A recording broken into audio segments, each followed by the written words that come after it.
प्रधानमंत्री नरेंद्र मोदी के 2 दिवसीय यूएई दौरे की खूब चर्चाएं हैं। अपने इस दौरे के आखिरी दिन यानी बुधवार को पीएम मोदी राजधानी अबू धाबी में पत्थरों से बने पहले हिंदू मंदिर का उन्होंने उद्घाटन किया। साल 2015 के बाद से पीएम मोदी का ये 7वां यूएई दौरा है और पिछले 8 महीनों की बात करें तो पीएम 3 बार यूएई जा चुके हैं और इससे ये पता चलता है कि खाड़ी के इस्लामिक देश यूएई के साथ भारत के रिश्ते कितने मजबूत हो गए हैं।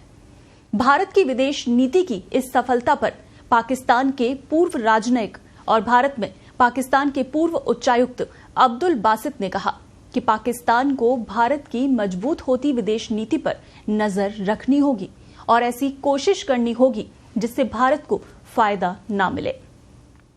एक तरफ जहां पीएम मोदी यूएई के दौरे पर रहे तो वहीं दूसरी तरफ सेना प्रमुख जनरल मनोज पांडे भी सोमवार से अमेरिका के 4 दिवसीय दौरे पर हैं और इस दौरे का मकसद दोनों देशों के बीच गहरे सैन्य सहयोग और रणनीतिक साझेदारी को और मजबूत करना है। अमेरिका जो लगातार कहता रहा है कि भारत उसका सबसे विश्वसनीय सहयोगी है, भारत की बढ़ती विदेशी साख पर अब्दुल बासित ने अपनी झुंझलाहट दिखाते हुए पाकिस्तान को सलाह दे दी है कि वो भारत से सीख ले। अब्दुल बासित जो कि पूर्व राजनयिक है पाकिस्तान के, उन्होंने कहा कि भारत के आर्मी चीफ अमेरिका के दौरे पर हैं। भारत और अमेरिका के रिश्ते खूब मजबूत हो रहे हैं। भारत, रूस, चीन और अमेरिका के बीच जो कुछ हो रहा है उससे खूब फायदा उठा रहा है, यानी दोनों तरफ भारत खेल रहा है और हमें इस पर कड़ी नजर रखनी होगी। हमें देखना पड़ेगा कि भारत को इसका फायदा ना मिले। हमें कोशिश करनी है कि हमारा जो स्पेक्ट्रम है, हमारी जो साख है, वो किसी भी तरह से कमतर ना हो, उसकी विश्वसनीयता खत्म ना हो। इसके साथ ही अब्दुल बासित ने भारत की विदेश नीति की सफलता को लगभग स्वीकारते हुए कहा कि भारत सभी देशों से बनाकर चल रहा है। उसने रूस से जहां S-400 भी खरीद लिए हैं और अमेरिका से भी रक्षा सहयोग बढ़ा रहा है।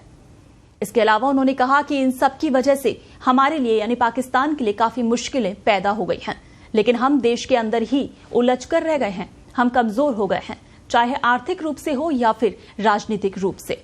अल्लाह ने हमें बहुत सी नेमतें दी हैं, लेकिन हम समझ नहीं रहे हैं और सब चीजों को धीरे धीरे खोते जा रहे हैं। पीएम मोदी के यूएई दौरे को लेकर अब्दुल बासित ने कहा कि पीएम मोदी 2015 से अब तक करीब 7 बार यूएई जा चुके हैं और पिछले 8 महीनों में ये उनका तीसरा यूएई दौरा रहा। उन्होंने कहा कि इससे अंदाजा लगाया जा सकता है कि भारत किस तरह से धीरे धीरे अपनी जगह बढ़ा रहा है, खासतौर से अरब देशों में। उन्होंने कहा आगे कि जो भारत का विदेशों में दायरा बढ़ रहा है, पाकिस्तान का घटता जा रहा है। हाल ही में कतर ने मौत की सजा सुनाए 8 भारतीय पूर्व नेवी अफसरों को रिहा कर दिया। ये भी बताता है कि भारत बड़े ही फोकस तरीके से अरब देशों के साथ अपने रिश्ते बढ़ा रहा है और पाकिस्तान को इससे सीखना चाहिए। पीएम मोदी ने यूएई के राष्ट्रपति शेख मोहम्मद बिन सलमान को भाई कहकर उनके साथ एक मजबूत व्यक्तिगत रिश्ता कायम किया है। शेख मोहम्मद अमेरिका पर अपनी निर्भरता कम कर रहे हैं और एक स्वतंत्र विदेश नीति बना रहे हैं। वहीं इधर दिसंबर में उन्होंने पुतिन को होस्ट किया था। तो पीएम मोदी के यूएई दौरे में दोनों देशों के बीच कई अहम समझौता ज्ञापन पर हस्ताक्षर भी हुए हैं और अब पीएम मोदी कतर पहुंच गए हैं। और पीएम मोदी की इस वक्त में कतर यात्रा इसलिए महत्वपूर्ण है क्योंकि 8 पूर्व भारतीय नौसेना कर्मियों की रिहाई के कुछ दिनों बाद ही उनकी ये यात्रा हो रही है और इसे भारत की बड़ी कूटनीतिक जीत माना जा रहा है। पीएम मोदी की यात्रा नेताओं को बहुआयामी साझेदारी को और गहरा और मजबूत करने के तरीकों पर चर्चा करने का अवसर प्रदान करेगी और इसी तरीके से अरब देशों में भारत की जो दोस्ती बढ़ती जा रही है, पैठ बढ़ रही है, उसे लेकर पाकिस्तान को मिर्ची लगी हुई है।